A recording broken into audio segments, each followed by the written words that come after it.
கடந்த சில நாட்களாய் இந்த உம்மத்தினுடைய மனதை நோகடித்துக் கொண்டிருக்கக்கூடிய இஸ்ரேல் பலஸ்தீன பிரச்சனையின் ஒரு சாராம்சத்தை குறித்து உங்களிடையே சில நிமிடங்கள் உரையாட ஆசைப்படுகிறேன். பெரியவர்கள், குழந்தைகள், பெண்கள், இளைஞர்கள் என்று பாகுபாடு இல்லாமல் எல்லோரையும் கொன்று குவிக்கிற இந்த உலகத்தில் இருக்கிற பெருந்தொற்றான கொரோனாவை விட கொடூரமானது இஸ்ரேல் என்கிற விஷம். ஒரு 70 வருட காலமாக இந்த உலகத்தில் இஸ்ரேல் ஆற்றி வருகிற துரோக செயல்களும் இஸ்ரேல் இழைத்து வருகிற வன்கொடுமைகளும் இந்த உலகத்தில் நடுநிலையாளர்கள் எல்லோருக்கும் தெரியும். அவர்கள் உண்மையால் இஸ்ரேலர்கள், இஸ்ரேல் என்கிற நாடு அனாதைகளினுடைய கூடாரம். அது 70 ஆண்டுகளுக்கு முன்னாலே அவர்களுக்கு நாடு இல்லை. பலஸ்தீன மக்கள் பெருந்தன்மையோடு அடைக்கலம் தந்து ஒரு ஓரத்தில் ஒதுங்க இடம் கொடுத்த அவர்கள் இன்றைக்கு இடம் கொடுத்தவனுடைய இடத்தையும் சேர்த்து ஆக்கிரமிப்பதற்காக வேண்டித்தான் இந்த வன்கொடுமைகளை நிகழ்த்தி வருகிறார்கள். 70 வருஷமாக அவர்களினுடைய துரோக வரலாற்றை நாம் இப்படித்தான் புரிந்து கொள்ள வேண்டியது இருக்கிறது. பல முறைகள் இப்படி தாக்குதல்கள் நடத்துகிறார்கள். ஆண்டுதோறும் ரமதானிலே தாக்குதல் நடத்துகிறார்கள். பல முறைகள் காசா மண்ணிலே தாக்குதல் நடத்தி இருக்கிறார்கள். என்ன ஒரு வித்தியாசம், இந்த தடவை நேரடியாக பைத்துல் முகத்தஸின் மீதே தாக்குதல் நடத்துகிறார்கள். அங்கிருக்கிற தொழக்கூடியவர்கள் மீது தாக்குதல் நடத்துகிறார்கள். பைத்துல் முகத்தஸின் பல பகுதிகளை குண்டுகள் துளைத்து அவர்களை எரித்து நாசமாக்குகிறார்கள்.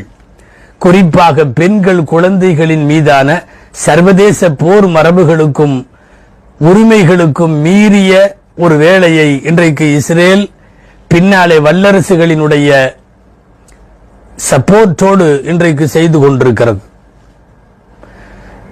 இந்த காட்சியை காணக்கூடியவர்களுக்கு, அழக்கூடியவர்களுக்கு, பரிதாபப்படக்கூடியவர்களுக்கு அவர்கள் முஸ்லிமாக இருக்க வேண்டும் என்கிற அவசியம் இல்லை. குறைந்தபட்சம் மனுஷனாக இருந்தால் போதும். அவனுடைய வாய் நிச்சயமாக இஸ்ரேலையும் அதன் ஆட்சியாளர்களையும் கொன்று குவிக்கிற அதன் ராணுவத்தையும் நிச்சயமாய் சபிக்கும். அந்த பலஸ்தீன மக்கள் போராடி கொண்டிருக்கிறார்கள், இன்னமும் போராடுவார்கள். நீங்கள் எத்தனை முறை திரும்ப திரும்ப தாக்குதல் நடத்தினாலும் போராடுவார்கள். காரணம், அவர்கள் போராடுவது அவர்களின் சொந்த வீட்டுக்காக அல்ல, சொந்த பூமிக்காக அல்ல, பைத்துல் முகத்தஸுக்காக போராடுகிறார்கள், மஸ்ஜிதுல் அக்ஸாவுக்காக போராடுகிறார்கள். ஆம், அதை விட்டு தர முடியாது. முஸ்லிம்களின் முதல் கிபிலா அது. உலகத்திலே கஅபாவிற்கு அடுத்தபடியாய் மாண்பிற்குரிய 2வது பள்ளிவாசல் அது. எங்கள் பெருமானார் ஸல்லல்லாஹு அலைஹி வஸல்லம் வியாபாரத்திற்கு சென்ற பூமி அது. எங்கள் நாயகம் ஸல்லல்லாஹு அலைஹி வஸல்லமுக்கு வஹி இறங்கிய பூமி அது. நபிமார்களுக்கெல்லாம் வஹி வந்த பூமி, அல்லாஹுவால் பாக்கியம் செய்யப்பட்ட பூமி என்று திருக்குர்ஆனிலே சொல்லப்படுகிற பூமி அது. எல்லா நபிமார்களும் சுற்றி திரிந்து வாழ்ந்து மறைந்த பல்வேறு நபிமார்கள் அடக்கமாகி இருக்கிற பூமி. சொல்ல போனால் திருக்குர்ஆனும் ஹதீஸும் மாறி மாறி அந்த இடத்தை பற்றி பேசி இருக்கிறது. அந்த பைத்துல் முகத்தஸை அவர்கள் விட்டு தர மாட்டார்கள். அதற்காக என்ன விலை கொடுத்தாலும் அவர்கள் போராடி கொண்டே இருப்பார்கள். பைத்துல் முகத்தஸை பாதுகாப்பது ஏதோ அங்கிருக்கிற பலஸ்தீன மக்களின் கடமை என்பது போன்று நாம் நினைக்க கூடாது. உலக மக்கள், உலக முஸ்லிம்கள் அத்தனை பேரும் மீதும் பைத்துல் முகத்தஸை பாதுகாக்கிற கடமை நமக்கு உண்டு. எவ்வளவு பெரிய போராட்டங்கள், கொடூரமான தாக்குதல்கள், ஆனாலும் புத்துயிர் பெற்ற ஈமானோடு வாயில ஷஹாதத்து கலிமாவோடு போராடுகிற அவர்களை நினைத்தால் ஆச்சரியமாக இருக்கிறது. அன்பிற்குரியவர்களே, உலகத்திலே 2 நாடு இருக்கிறது. 2 நாடும் மிக மிக பலவீனமான நாடு. 2 நாடும் மிக மோசமாக தாக்குதலுக்குள்ளாக்கப்பட்ட நாடு. 2 நாடும் பசி பஞ்சங்களுக்கு போராடுகிற பூமி. ஒன்று பலஸ்தீன், இன்னொன்று ஆப்கானிஸ்தான். ஆனால் ஆயுதங்கள் இல்லை, மிகப்பெரிய அளவிலே செல்வாக்கு இல்லை. ஒண்ணு என்னன்னா, இதுவரை கோடிக்கணக்கான ரூபாய்கள் வல்லரசுகளால் இந்த 2 பகுதியின் மீதும் செலவழிக்கப்பட்டிருக்கிறது. இன்று வரை அங்கிருக்கிற ஈமானிய ஈரத்தை அகற்ற முடியவில்லை. அவர்களின் கொள்கை உறுதியை குலைக்க முடியவில்லை. அவர்களின் கோட்பாட்டின் செறிவை சிதைக்க முடியவில்லை. ஒன்று ஆப்கானிஸ்தான், இன்னொன்று பலஸ்தீன். உங்களுக்கு தெரியும் என்று நினைக்கிறேன், உலகத்திலே மிக அதிகமாக இளம் விதவைகள் வாழுகிற நாடு ஆப்கானிஸ்தான். காரணம், கணவன்மார்கள் எல்லாம் அமெரிக்க ராணுவத்தால் கொலை செய்யப்பட்டிருக்கிறார்கள். அதற்கு அடுத்தபடியா ஏராளமான விதவைகள் வாழுகிற நாடு பலஸ்தீன். இஸ்ரேல் ராணுவத்தால் கொல்லப்பட்டிருக்கிறார்கள் அவர்களுடைய கணவன்மார்கள். எத்தனை பொருளாதார தடை, எவ்வளவு குண்டு வீச்சு, எவ்வளவு விசேஷ படைகள் இவர்களை அழிக்க. மறுபக்கம் அவர்களிடத்தில் பெரிய ஆயுதமெல்லாம் ஒன்றும் இல்லை. நிராயுதபாணிகளாய் பஞ்சம் பட்டினிகளோடு இருந்தாலும் அந்த ஈமானிய உறுதியை, அவர்களின் கொள்கை லட்சியத்தை கொஞ்சம் கூட இந்த வல்லரசு பின்னணிகளால் அசைக்க முடியவில்லை. குர்ஆன் சொல்லுவது போல இவர்கள் இறைவனின் மார்க்கத்திற்கு எதிராக நிறைய செலவு செய்வார்கள். ஃபஸயுன்ஃபிகூனஹா, இனிவரும் காலங்களிலும் செலவு செய்வார்கள். சும்ம தகூனு அலைஹிம் ஹஸ்ரத்தன் சும்ம யுக்லபூன், இது இவர்களுக்கு கைசேதமாகத்தான் முடியும். கடைசியில் அவர்கள் தோத்து போவார்கள் என்கிறது குர்ஆன். அதுதான் நடக்கும், அதுதான் நடக்கும். அந்த பலஸ்தீன மக்களின் துணிவை பார்த்தால் ஆச்சரியமாக இருக்கிறது. சின்னஞ்சிறுசுகள் எல்லாம் கையிலே கல் வைத்திருக்கிறது, வாயிலே களிமா வைத்திருக்கிறது, கட்டி வைத்து அடிக்கிறார்கள். குழந்தைகளை வன்கொடுமை செய்கிற உலகத்தினுடைய மோசமான மூதேவிகள் வாழுகிற நாடு இஸ்ரேல். கையிலே கல்லு, இஸ்ரேல் ராணுவத்திற்கு எதிராக துப்பாக்கி ஏந்தி அவன் வருகிறான், ஆயுதம் தரித்தவன் வருகிறான். எதிர்த்து வீசுவதற்கு இவர்களிடத்தில் கத்தி கூட கையில் இல்லை, கல் வைத்திருக்கிறான் சிறுவன், வாயிலே களிமா சொல்லுகிறான். உலகத்தில் இப்படி ஒரு உறுதி கொண்ட ஈமானை எங்காவது பார்க்க முடியுமா? அந்த பலஸ்தீனுடைய பிளட்டுக்கு இருக்கக்கூடிய ஆக்ரோஷமான ஈமானியுடைய உறுதி அது. நீங்கள் சஹாபாக்களின் வீரத்தை பார்க்க வேண்டுமானால், பின்னர் வாழ்ந்த முஜாஹிதீன்களின் வீரத்தை பார்க்க வேண்டுமானால், மார்க்கத்திற்காக வேண்டி என் உயிரை தர தயாராக இருக்கிறேன் என்று முழக்கம் பூண்டு உயிரை துச்சமென மதித்து களம் கண்ட போராளிகளை பார்க்க வேண்டுமானால் நீங்கள் பலஸ்தீன் மக்களை பார்த்தால் போதும். இன்றைக்கும் அங்கிருக்கிற குழந்தைகளிலே இருந்து பெரியவர்கள் வரை ஒவ்வொரு நாளும் அவர்களுக்கு உத்தரவாதம் இல்லாமல் கிடக்கிறது. இரவு படுக்கிற போது அவர்கள் காலையில் எழுவார்களா என்பது சந்தேகம்தான். ஆனாலும் அதே இடத்தில் அதே பூமியில் படுத்து கிடக்கிறார்கள். அங்கே ஒரு 10 வயது சிறுவன் உலகத்தினுடைய முஸ்லிம் மக்களை பார்த்து பேசுகிறான். உங்களுக்கு ஒரு தந்தை இறந்து போனால், உங்களுக்கு ஒரு மகன் இறந்து போனால், உங்களின் மனைவி இறந்து போனால் எப்படி துடிப்பீர்கள் நீங்கள்? நாங்கள் எல்லோரையும் இழந்து விட்டோம். இதோ நான் என் குடும்பத்தின் அத்தனை பேரையும் இழந்து விட்டேன், நான் மட்டும் தனியாக நிற்கிறேன். கூப்பிட்டு சொல்லுகிறான் அந்த சிறுவன், அரபு நாடுகளே, அரபு நாடுகளே, அல்லாஹுவை அஞ்சிக் கொள்ளுங்கள். எங்களுக்கு உதவாமல் ஓடி ஒளிந்து கொண்டிருக்கிற உங்களை நான் அல்லாஹுவிடத்தில் பிடித்து தருவேன் என்று 10 வயது பையன் பேசுகிற அந்த வாசகம் ஏனோ தெரியவில்லை, வல்லரசுகளினுடைய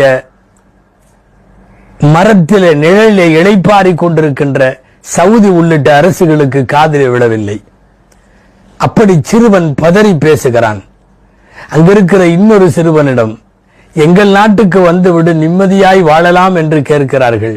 இதுவெல்லாம் தொலைக்காட்சிகளில் பேட்டிகளாய் வந்த செய்திகள் தான். அந்த சிறுவன் சொல்லுகிறான், உங்கள் நாட்டிற்கு வந்தால் நான் நிம்மதியாய் நான் வாழுவேன், ஆனால் என்னுடைய பைத்துல் முகத்தஸ் ஆகிய இந்த மண்ணிலே இருந்தால் நான் ஷஹீதாக மௌத்தாகுவேன் என்கிறான். ஒரு 12 வயது சிறுவன். ஆச்சரியமாக இருக்கிறது அல்லவா? பிறக்கிற போதிருந்தே அல்லாஹ் ஈமானுடைய உரத்தை அந்த உள்ளங்களிலே பாய்ச்சி விட்டான். இங்கே இருந்து நான் ஷஹீதாக வேண்டும் என்று பேசுகிற மனப்பான்மை, அதுதான் சொன்னோம். சஹாபாக்களின் காலத்திற்கு போய் பார்க்க வேண்டுமானால் இவர்களை பார்க்கலாம். அதோ இப்போது போன வாரத்திலே இருந்து நடைபெறுகிற இந்த தாக்குதலில் கணவனை இழந்த ஒரு பெண் ஜனாசா கொண்டு வந்து கணவனை வைக்கிறார்கள். ஷஹீதாகிவிட்டான், இஸ்ரேல் ராணுவத்தால் சுடப்பட்டு. புர்காவோடு வந்து நின்ற அந்த பெண்மணி பேசுகிற அந்த வீடியோ வைரலாகி இருக்கிறது. நான் அழமாட்டேன், நீங்கள் போனதற்காக நான் அழமாட்டேன், இறைவனின் பாதையில் நீங்கள் ஷஹீதாகி இருப்பது எனக்கு சந்தோஷம். நமக்கு பிறந்த குழந்தைகளையும் இதே பைத்துல் முகத்தஸினுடைய போராளிகளாய் நான் அடுத்தடுத்து அவர்களை உயிர் கொடுக்கும் ஷஹீதுகளாய் தருவேன் என்று கண்களில் கண்ணீர் விடாமல் கணவனுடைய பிரேதத்திற்கு முன்னாலே பேசுவதற்கு உலகத்தின் எந்த நாட்டு பெண்களுக்காவது துணிச்சல் வருமா? அல்லாஹ் அந்த மண்ணிற்கு அந்த துணிச்சலை கொடுத்திருக்கிறான். குழந்தையை சுட்டுக் கொன்று விட்டார்கள். கபரடக்கம் செய்துவிட்ட குழந்தை தொலைக்காட்சிகளில் காட்டினார்களே, சமூக வலைத்தளங்களில் வைரலானது. பெருநாளைக்கு போடுவதற்காக வேண்டி எடுத்து வைத்திருந்த டிரெஸ் குழந்தைக்கு 25வது நோன்பு முடிஞ்சு 26வது நாள் காலையிலே குழந்தை சுடப்படுகிறான். பெருநாள் அன்றைக்கு அந்த டிரெஸ்ஸை கொண்டு போய் கபருக்கு மேலே அந்த டிரெஸ்ஸை கீழே பேண்டையும் மேல சட்டையும் போட்டு கபருக்கு பேண்ட் சட்டையை போட்டு அழகு பார்த்து என் மகனுக்கு எடுத்த பெருநாள் ஆடை என்று சொல்லிக் கொள்ளக்கூடிய தாயினுடைய கண்ணீர் இந்த உலகத்தில் இருக்கிற எல்லா நாடுகளுக்கும் எட்டுவது அப்புறம். முதல்ல இஸ்லாமிய நாடுகள் என்று பெயர் சொல்லிக் கொண்டு கொழுப்பிலை கரைந்து கொண்டு உறைந்து போன இரத்தத்தோடு வல்லரசுக்கு முன்னால் கோழைகளாய் வாழுகிற இந்த அரபு தேசங்களுக்கு காதிலே விழாமல் போய்விட்டதா? இந்த மக்களுடைய போராட்டம் நமக்கு இவ்வளவு பெரிய ஆச்சரியத்தை தருவதற்கு காரணம் இல்லாமல் இல்லை. நபிகள் ஸல்லல்லாஹு அலைஹி வஸல்லம் சொன்னார்கள், எனது உம்மத்திலே ஒரு கூட்டம் சத்தியத்திற்காக கியாமத்து வரை போராடி கொண்டே இருக்கும். லா தஸாலு தாயிஃபத்தும் மின் உம்மத்தி ஸாஹிரீன அலல் ஹக்கி லா யதுர்ருஹும் மன் ஆதாஹும். அவர்களினுடைய பகைவர்களால் அவர்களை ஒன்றும் செய்ய முடியாது, போராடி கொண்டே இருப்பார்கள். சஹாபாக்கள் கேட்டார்கள், ஐனஹும் யா ரசூலல்லாஹ், அல்லாஹ்வின் தூதரே, கியாமத்து நாள் வரை ஒரு கூட்டம் போராடும் என்கிறீர்களே, அது யார், எங்கே இருக்கிறார்கள்? ஸல்லல்லாஹு அலைஹி வஸல்லம் சொன்னார்கள், ஹும் ஃபீ பைத்துல் மக்தஸ் வ அக்னாஃபிஹா. அவர்கள் பைத்துல் முகத்தஸிலும் அதை சுற்றி உள்ள பகுதியிலும் இருக்கிறார்கள் என்று நபி ஸல்லல்லாஹு அலைஹி வஸல்லம் அடையாளப்படுத்தினார்கள் அல்லவா? கியாமத்து வரை இந்த கூட்டம் போராடும். நீ அணு ஆயுதங்களை கொண்டு தாக்கினாலும் கையில் கல்லோடு உங்களுக்கு எதிராக அவர்கள் நின்று கொண்டே இருப்பார்கள் என்பது அவர்கள் முடிவெடுத்ததல்ல, அல்லாஹ் ரசூல் முடிவெடுத்தது. நபிகள் நாயகம் ஸல்லல்லாஹு அலைஹி வஸல்லம் சொன்னார்கள், கியாமத்து வரைக்கும் இது தொடரும். இந்த யூத துரோகிகளுக்கு எதிராக இஸ்லாமிய உம்மத்தின் போர் இப்போதெல்லாம் முடியாது. ஹதீஸிலே வருகிறது, கியாமத்து நாளைக்கு ஒரு நாள் இருக்கும், அப்போது கூட யூதர்களோடு போர் நடக்கும். கியாமத்து நெருங்கிவிட்ட அந்த நேரத்தில் ஒரு மரத்திற்கு பின்னால் அல்லது ஒரு கல்லுக்கு பின்னாலே யகூதி ஒருவன் ஒளிந்திருப்பான். அல்லாஹ் அந்த நேரத்தில் அந்த மரத்தை அல்லது பாறையை பேச வைப்பான். அந்த மரம் கூப்பிடும், ஓ முஸ்லிமே, ஓ அல்லாஹ்வுடைய அடிமையை, இங்க வா, எனக்கு பின்னாடி ஒருத்தன் ஒளிஞ்சிருக்கான், வந்து அவனை கொல்லு. இது ஹதீஸிலே வருகிறது, முஸ்னத் அஹ்மதிலே இருக்கிறது. ஹத்தா யக்தபிஅ யஹூதியுன் வராஅ ஷஜரின் அவ் ஹஜரின். ஒரு மரத்திற்கு பின்னால் அல்லது ஒரு கல்லுக்கு பின்னாலே யஹூதி ஒளிவான். ஃபயகூலு ஷஜரு அபில் ஹஜரு யா முஸ்லிமு யா அப்துல்லாஹ். மரம் அல்லது கல் சொல்லும், முஸ்லிமே இங்கே வா, தஆல ஃபக்துல்ஹு, எனக்கு பின்னாலே ஒருவன் ஒளிந்திருக்கிறான், அவனை கொல் என்று சொல்லும். யூதனுக்கு எதிராய் இஸ்லாமியர்கள் கொதித்தெழுவது என்பது நீண்ட காலத்திற்கு நீடிக்கும் என்கிற இந்த சைகனைகள் எல்லாம் இன்றைக்கு அவ்வப்பொழுது நாம் கண்கொண்டு பார்த்து கொண்டிருக்கிறோம். அன்பிற்குரியவர்களே, நமக்கெல்லாம் எங்கே ரோஷம் போயிற்று? சொந்த சகோதரன், கலிமா சொன்னவன், இஸ்லாத்தை ஏற்றுக்கொண்டவன், ஈமானிய சொந்தம் என்று நாம் சொல்லுகிறவன், நித்தம் இரவு பகலாக குண்டு மலைகளுக்கு இடையிலே அவன் செத்து மடிகிற போது சுற்றி இருக்கிற அரபு நாடுகள் எல்லாம் கைகட்டி நிற்பது வேடிக்கை. வெறுமனே துவா செய்தால் போதாது, பலஸ்தீன் மக்களை காப்பாற்று, மஸ்ஜிதுல் அக்ஸாவை பாதுகாத்து கொடு என்று ஒரு பக்கம் துஆவும், மறுபக்கம் அமெரிக்காவினுடைய வழியாக கொல்லைப்புறத்து வழியாக இஸ்ரேலுக்கு ஆதரவு தருவதுமாக இருக்கிற முனாஃபிக் நிலைப்பாட்டை கொண்டிருக்கிற அரபு நாடுகள் திருந்த வேண்டும். இல்லாவிட்டால் வருங்காலத்தில் இந்த உம்மத்து அவர்களை திருத்தும். எல்லா நாளும் இப்படியே போகாது. இஸ்ரேலின் கை ஓங்கி இருப்பதும் பலஸ்தீனின் கை தாழ்ந்திருப்பதும் இது கொஞ்ச நாளைக்கு. குர்ஆன் சொல்லுகிறது, வதில்கல் அய்யாமு நுதாவிலுஹா பைனன் நாஸ். இந்த காலத்தை மக்களுக்கு மத்தியிலே நான் சுழலச் செய்வேன். ஒரு நேரம் உன் கை ஓங்கி இருக்கிறது என்றால் எங்களின் கையும் ஓங்கும் ஒரு காலம் வரும். பலஸ்தீனத்தினுடைய பிஞ்சுகள் கூட உங்களை கொல்லுகிற காலம் வெகு தொலைவில் இல்லை. அவர்கள் பலவீனமானவர்கள். ஒன்னு தெரிஞ்சுக்கங்க, உலக வரலாற்றில் பலவீனம்ங்கிறது ஒரு குறை அல்ல. பலவீனமான கூட்டங்கள் தான் பின்னாலே பலம் கொண்டவர்களை தாக்கி அழித்திருக்கிறார்கள் என்பதெல்லாம் வரலாறு. யாருமே நமக்கு இல்லையா அப்படின்னு மக்கள் வெறுத்துருவாங்க. ஃபயகூலூன மதா நஸ்ருல்லாஹ், அல்லாஹ்வுடைய உதவி எப்போன்னு கேட்பாங்க. குர்ஆன்ல அல்லாஹ் சொல்றான், அந்த அளவுக்கு கேட்பாங்க. அல்லாஹ் பதில் சொல்லுகிறான், அலா இன்ன நஸ்ருல்லாஹி கரீப், அல்லாஹ்வுடைய உதவி ரொம்ப சமீபத்தில் இருக்கிறது என்கிறான். அன்பிற்குரிய முஸ்லிம் சமுதாயமே, பலஸ்தீன மக்களுக்காக வேண்டி நாம் ஆற்ற வேண்டிய கடமைகள் நிறைய உண்டு. இந்த வன்கொடுமைகளை நடத்துகின்ற இஸ்ரேலினுடைய தயாரிப்புகளை புறக்கணியுங்கள். இது இரண்டாவது. மூணாவது, இருக்கும் இடத்திலே இருந்து உங்கள் சப்தத்தை இஸ்ரேலுக்கு எதிராக உயர்த்துங்கள். நீங்கள் வாழுவது உலகத்தின் எங்கோ ஒரு குக்கிராமமாக இருக்கலாம். உலகத்தின் எந்த மூலையில் ஒரு முஸ்லிம் அடிக்கப்பட்டாலும் மறுமூலையில இருக்கிற முஸ்லிம் கதறுவான் என்பதை உலகத்திற்கு சொல்லியாக வேண்டும். இதோ இன்றைக்கு லண்டனிலே லட்சக்கணக்கான பேர் பேரணி, பல்வேறு நாடுகளிலே பேரணி, மக்கள் தெருவிலே வந்து இஸ்ரேலுக்கு எதிராக போர்க்குரல் தொடுத்துக் கொண்டிருக்கிறார்களே, அவன் காதுகளுக்கு போய் அது அறையட்டும், சங்கொலி கட்டும். நீங்கள் இடத்திலே இருந்து உங்களுடைய சப்தத்தை கூட்டுங்கள். நாலாவது, துஆ செய்யுங்கள். துஆ வெறுமனே பலஸ்தீன் மக்களை பாதுகாப்பாயாக என்பது மட்டுமல்ல, மஸ்ஜிதுல் அக்ஸாவை எங்களுக்கு எங்கள் கையிலே பாதுகாப்பாக தா என்பது மட்டுமல்ல, கொஞ்சம் கூடுதலாக கேளுங்கள். இந்த கொடூரர்கள் ஒழியட்டும். என்ன கேட்க வேண்டும்?